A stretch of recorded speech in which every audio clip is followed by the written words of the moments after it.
Hi friends, ఇది మీరు విన్నారా? తెలుగు బిగ్ బాస్ 9వ సీజన్ 2025 సెప్టెంబర్ 7వ తేదీ ఆదివారం రాత్రి 7 గంటలకు ప్రారంభం కానుంది. ఇందుకు సంబంధించిన ప్రోమోని కూడా విడుదల చేశారు మేకర్స్. కాగా ఇప్పటి వరకు జరిగిన 8 సీజన్స్ లో బిగ్ బాస్ హౌస్ అంటే ఒక్కటే ఉండేది. అయితే ఇప్పుడు మొదలు కానున్న 9వ సీజన్ లో 2 హౌస్లు ఉండనున్నాయి. అంటే సెలబ్రిటీలకు ఒకటి, కామనర్స్ కి మరొకటి అయి ఉండొచ్చు. మరొక సంగతి ఏమిటంటే గత సీజన్స్ అన్నిటికీ బిగ్ బాస్ ఒక్కరే.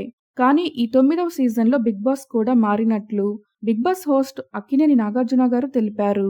అంటే బిగ్ బాస్ వాయిస్ మారవచ్చేమో. కాగా ఇప్పటికే సామాన్యుల కోసం సెలక్షన్స్ జరుగుతున్నాయి. వీరి కోసం జియో హాట్స్టార్ లో అగ్ని పరీక్ష అనే షో నిర్వహిస్తున్నారు. ఈ షోలో దాదాపు 15 మందిని సెలెక్ట్ చేసి వారికి రకరకాల గేమ్స్ ని నిర్వహిస్తున్నారు. ఈ షోకి అభిజిత్, నవదీప్, బిందు మాధవి గారు జడ్జీలుగా వ్యవహరిస్తున్నారు. ఇక ఈ షోలో నుంచి ఎంతమందిని సెలెక్ట్ చేసి బిగ్ బాస్ హౌస్ లోకి పంపిస్తారో చూడాలి.